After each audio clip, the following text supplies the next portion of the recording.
మీరు మీరు నమ్మిన సిద్ధాంతానికి ధైర్యంగా నిలబడగలిగిన వాళ్ళు కండి. మీరు ఎప్పుడైనా జీవితంలో ఒక గిల్ట్ మీ వల్ల జరిగితే, ఒక పొరపాటు జరిగితే మృత్పిండాలు కాకండి, బంతులు కండి. అబ్దుల్ కలాం గారి కెరీర్ ఎక్కడండి ప్రారంభం? మీ అందరూ వింగ్స్ ఆఫ్ ఫైర్ చదివి ఉంటారు. ఆయన కోరుకున్న ఉద్యోగం ఒకటి, ఆయనకు వచ్చిన ఉద్యోగం ఒకటి. అట్టర్ ఫ్రస్ట్రేషన్తో ఆయన ఋషికేశ్లో ఒక స్వామీజీ ఆశ్రమానికి వెళ్ళి కూర్చున్నారు. టోటల్ డిజెక్షన్, ముఖంలో నీరసం స్పష్టంగా కనిపిస్తోంది. నేను ఒకందుకని చదివాను, నాకు ఈ ఏరోనాటికల్ ఫీల్డ్లో ఉద్యోగం వచ్చింది. ఆయనకి ససేమిరా ఇష్టం లేదు. ఆయన నీరసంగా కూర్చుంటే అలా వెళ్ళిపోతున్నారు స్వామీజీ. ఆయన రాసుకున్నారు, మీ అందరు చదివి ఉంటారు, వింగ్స్ ఆఫ్ ఫైర్. ఆయన ఈ పిల్లాడిని పిలిచారు, అబ్దుల్ కలాం గారిని. ఏం అలా కూర్చున్నావు నువ్వు అంటే ఆయన అన్నారు, నేను ఫలానా ఉద్యోగం కోసం వెళ్ళాను ఇంటర్వ్యూకి, అది పొందడం నాకు ఇష్టం, కానీ నేను సెలెక్ట్ అవ్వలేదు. ఈ ఉద్యోగం చేయడం నాకు ఇష్టం లేదు, ఏదో ఇంటర్వ్యూకి వెళ్ళాను, దీనికి సెలెక్ట్ అయ్యాను. ఇప్పుడు నాకు ఈ ఉద్యోగం చెయ్యాలని లేదు, నాకు ఇష్టం లేదన్నారు. అంటే ఆ రోజున ఆ స్వామీజీ ఓ చిరునవ్వు నవ్వి అన్నారు, నువ్వు కోరుకున్నదే నీ జీవితంలో దొరకాలని ఎందుకు అనుకుంటున్నావు? ఈశ్వరుడు నిన్ను ఏం చెయ్యాలనుకుంటున్నాడో అని ఆలోచించి ఈశ్వర నిర్ణయంగా దానికి ఎందుకు వెళ్ళలేకపోతున్నావు? ఏమో ఈశ్వరుడు నీకు నీ ద్వారా ఈ జాతికి ఏం చేయించాలనుకుంటున్నాడో అన్నారు. ఆ మాట ఆయన మీద పని చేసింది, యాక్సెప్ట్ చేశారు కాబట్టి. అంతే. ఈ దేశానికి ఉపగ్రహాలు తయారు చేసుకోవడానికి కావలసినటువంటి సత్తానిచ్చిన మహాపురుషుడయ్యారు. ఆ కారణంగా రాష్ట్రపతి పదవికి రెండో మాట తృణప్రాయంగా వదిలి విద్యార్థులతో మాట్లాడడమే నాకు ఇష్టమని కాలేజీకి యూనివర్సిటీకి వెళ్ళి పిల్లలందరితో ఎంతో సంతోషంగా, ఏమి అబ్దుల్ కలాం గారండి, అది క్యారెక్టర్ అంటే. అందుకు నేను మురిసిపోయేది. మహానుభావుడు రాసుకున్నారు ప్రిఫేస్లో, అమ్మా ఇవాళ ఈ అబ్దుల్ కలాం భారత రాష్ట్రపతి, ఇవాళ ఈ అబ్దుల్ కలాం భారతదేశానికి డిఫెన్స్లో కావలసినటువంటి అనేక ఉపగ్రహాల యొక్క నిర్మాత. ఇవాళ ఈ అబ్దుల్ కలాం భారతదేశం అంతటి చేత గౌరవింపబడిన వ్యక్తి. కానీ అమ్మ, అబ్దుల్ కలాం అని పిలువబడేటటువంటి ఈ శరీరంలోకి ఇంత మేధాశక్తి ఎక్కడి నుంచి వచ్చిందో తెలుసా? రామేశ్వరంలో ఒక పెంకుటింట్లో నేను గుడ్డి దీపం కింద చదువుకుంటూ రాత్రి 8 గంటలకి ఆకలేస్తే పళ్ళెం పట్టుకుని పరిగెత్తుకుంటూ నీ దగ్గరికి వచ్చి నీ కాళ్ళ దగ్గర కూర్చుని, అమ్మా అమ్మా నాకు ఆకలేస్తోందమ్మా అంటే నువ్వు పొయ్యి దగ్గర నిలబడి ఇలా ఇలా అటు ఇటు తిప్పినటువంటి నూనె వెయ్యని 2 రొట్లు నా పళ్ళెంలో వేసి అత్యంత ప్రేమతో కూర వేసి నా తల మీద చేతితో నిమిరి, నాన్న నువ్వు ఎంతో వృద్ధిలోకి రావాలి, బాగా చదువుకో అంటూ నువ్వు పెట్టిన రొట్టెలు ఈ అబ్దుల్ కలాంలో ఇంత మేధాశక్తిగా మారాయమ్మా. నేను ఎదురు చూస్తున్నది ఏదో తెలుసా? ఏదో ఒకనాడు అబ్దుల్ కలాం అని గౌరవింపబడినటువంటి ఈ శరీరం పడిపోతుంది. ఒకనాడు నీకు నమస్కరించాను, అమ్మా ఇవాళ ఈ గౌరవాలు అందుకున్న నాకు నీకు నమస్కరిద్దామంటే నీ శరీరం నాకు అందుబాటులో లేదు.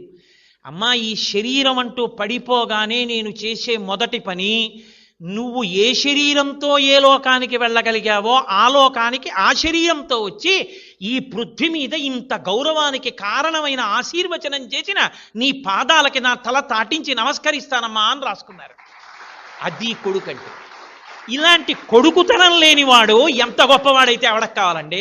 కట్టుకున్న సతిని నట్టేటిలో ముంచి కన్నవారి నోట గడ్డ కొట్టి సభలకెక్కువాడు చచ్చు పెద్దమ్మరా లలిత సుగుణజాల తెనుగుబాల.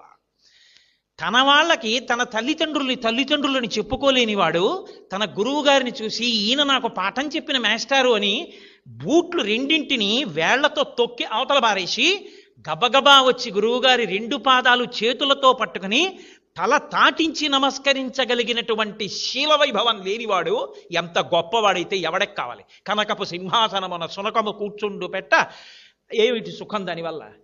మీరు ఎదగడం కాదు, మిమ్మల్ని సెట్టింగ్ ఎగ్జాంపుల్గా మీ వెనక వాళ్ళు తీసుకోవాలి. అది మీ ప్రవర్తన చేత సాధ్యమవుతుందేమో, కేవలం నాలా ఉపన్యాసాలు చెప్పడం వల్ల సాధ్యం కాదు. అయితే మీతో నేను ఒకటి మనవి చేస్తున్నాను, నేను ఆచరించినది ఎన్నడూ నేను మీకు చెప్పలేదు. నా జీవితంలో నేను ఏది ఆచరించానో అది మీతో నేను మాట్లాడాను. కానీ ఇవాళ నేను ఆచరించకుండా, ఇవాళ మాట్లాడమన్నారు కదా అని నేను ఏది పాటించలేదో అందులో ఒక్క అక్షరం మీతో నేను మాట్లాడలేదు. ఒక్కటే కారణం, తాను ఆచరించని వాడికి ఇంకొకటికి ప్రబోధం చేసే అధికారం లేదు. కాబట్టి నేను మీ అందరి యొక్క అభివృద్ధిని కోరి ఒక పెద్దవాడిగా, మీకొక మేనమామగా మీరు అంగీకరించగలిగితే మీ చేత నమస్కారమునకు యోగ్యుడైనటువంటి ఒక అనుభవం కలిగిన వ్యక్తిగా నేను మీ అభ్యున్నతిని కోరి ఇవ్వాల నా శ్వాసని వాక్కుగా మార్చి స్వార్థం లేదు. ఏ ఒక్కరైనా తమ దోషాన్ని దిద్దుకోగలిగితే నాకు చాలు. నేను మీతో ఎప్పుడూ మనవి చేసేది ఒకటే, మీ ఎమోషన్స్ని చల్లార్చగలిగినది ఒక్కటే లోకంలో. పెద్దలు ఇచ్చిన సాహిత్యం మీ దగ్గర పెట్టుకోండి. రాజా రామ్మోహన్ రాయ్ జీవిత చరిత్ర ఎప్పుడైనా మీరు చదవండి. ఎంత కష్టపడితే ఆయన సతీ దురాచారాన్ని ఈ దేశంలో ఆపగలిగాడో మీకు అర్థమవుతుంది.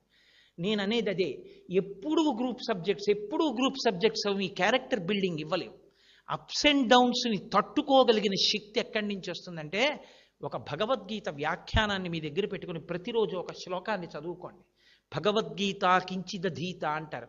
శంకరాచార్య స్వామి వారి వాంగ్మయాన్ని మీ దగ్గర పెట్టుకుని చదువుకోండి. ఒక వివేక చూడామణి ఒక పుస్తకం పెట్టుకుని దగ్గర పెట్టుకోండి. చంద్రశేఖరేంద్ర సరస్వతి స్వామి వారు చేసిన అనుగ్రహ భాషణాలు, స్టూడెంట్స్ని ఉద్దేశించి ఆయన చేసిన ప్రసంగాలు దాదాపు 200 భాషలలోకి ప్రపంచవ్యాప్తంగా తర్జుమా అయి ఇవాళ ప్రపంచవ్యాప్తంగా చదువుకుంటున్నారు విద్యార్థులు. ఆ ప్రసంగ పాఠాలని మీరు చక్కగా మీ అందుబాటులోకి తెచ్చుకుని ప్రతిరోజు 2 పేజీలు ఉంటుంది. మీరు నిద్రపోయే ముందు ఒక్కసారి ఒక ఆర్టికల్ ఆయన చెప్పింది చదవండి. మీరు ఒక్క ఆర్టికల్ ఆయన చెప్పింది చదివితే మీ మీద అది ఎంత ప్రభావం చూపిస్తుందో మీరు జ్ఞాపకం పెట్టుకోండి. మీరు ఎక్కడికి వెళ్ళినా మీ బ్యాగ్లో మేక్ ఇట్ ఏ హ్యాబిట్.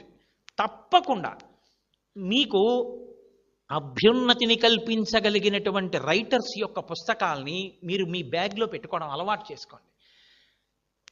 నేను అత్యంత ఇష్టపడేది ఏమిటంటే, మీరు మీ మామయ్య వచ్చినప్పుడో, మీ అత్తయ్య వచ్చినప్పుడో, మీ అన్నయ్య వచ్చినప్పుడో, మీరు నాన్నగారితో వెళ్ళినప్పుడో, మీరు నాన్నగారు నాకు ఆ పుస్తకం చదవాలనుంది అని ఒక మంచి పుస్తకాన్ని సెలెక్ట్ చేసుకోండి. మన దరిద్రం ఏమిటంటే, ఇవాళ ప్రింటింగ్ ప్రెస్ టెక్నాలజీ వచ్చేయడం వల్ల ప్రతివాడు రచయితే. ఎంత సాహిత్యమో వస్తోంది. ఎవరి పుస్తకాలు పడితే వాళ్ళ పుస్తకాలు చదవకండి. సెలెక్టెడ్గానే బుక్స్ని చదవండి. అది మీ బుర్ర పాడు చేయకుండా ఉంటుంది. వివేకానంద స్వామి చేసినటువంటి ఉపన్యాసాలు చదవండి. మీలో ఎంత గాంభీర్యం, ఎంత ధైర్యం వస్తుందో. వివేకానందుడు మాట్లాడిన మాటలు మీరు ఒక్కొక్క లెక్చర్ చదువుతుంటే, oh this is the way in which one has to live and die తప్ప పేడలో పురుగు పుట్టి పెరిగినట్టు బతకకూడదు. నేను ఇలా ఉండగలగాలనేటటువంటి కలేజా, ఆ ధైర్యం, ఆ పోకడ మీకు అబ్బుతుంది. మీరు 10 మందికి మార్గదర్శకులు అవుతారు.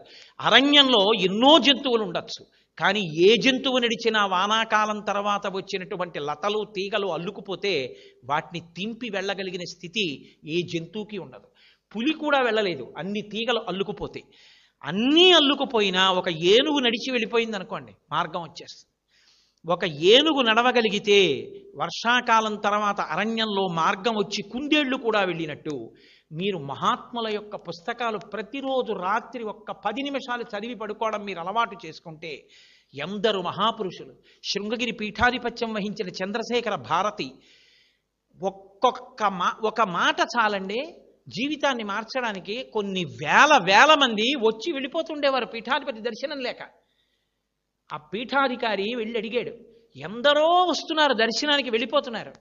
అయ్యా మీరు ఎప్పుడు దర్శనమిస్తారు, వాళ్ళతో ఎప్పుడు మాట్లాడతారు, వాళ్ళ బాధలు ఎప్పుడు అర్థం చేసుకుంటారన్నారు. ఆయన అన్నారు, నన్ను నేను అర్థం చేసుకోవడం పూర్తయ్యాక వాళ్ళని అర్థం చేసుకోవడం మొదలు పెడతాను. What a sincere reply it is. అది సిన్సియారిటీ అండి. రామకృష్ణ పరమహంసవి tales and parables of Shri Ramakrishna అని ఉంటుంది. మీరు ఆ పుస్తకం చాలా తక్కువ రేట్లో దొరుకుతుంది. అదేం పెద్ద పుస్తకం కాదు, షార్ట్ స్టోరీస్తో ఉంటుంది. కానీ ఎన్ని నీతులు ఉంటాయో నిజంగా యూ గెట్ అమేజ్. ఇవాళ దేశంలో వచ్చిన పెద్ద దరిద్రం ఏమిటంటే, తెలుగు మాట్లాడాలా ఇంగ్లీష్ మాట్లాడాలా. నేను మిమ్మల్ని మీకు ఇదే నేను స్పష్టత లేని విషయం అని చెప్తున్నాను. తెలుగు మాట్లాడితే ఇంగ్లీష్ మాట్లాడలేదని కొడుతున్నారు, ఇంగ్లీష్లో మాట్లాడితే తెలుగు రాదని కొడుతున్నారు. వాళ్ళకే స్పష్టత లేదు. తెలుగు ఇంగ్లీషు 2 తల్లి భార్య లాంటివి. నాకు తల్లి తెలుగు, నా భార్య ఇంగ్లీష్. నేను నా భార్య నా తల్లి ఇద్దరు నా ఇంట్లోనే ఉంటారు. నా భార్య నా తల్లి ఉన్నంత మాత్రం చేత వాళ్ళిద్దరూ దెబ్బలాడుకోవాల్సిన అవసరం ఉందా? ఏమీ లేదు. నా తల్లి వృద్ధురాలైపోవచ్చు, కానీ మా అమ్మ అమ్మే. ముడతలు పడిపోయినా మా అమ్మ మా అమ్మే.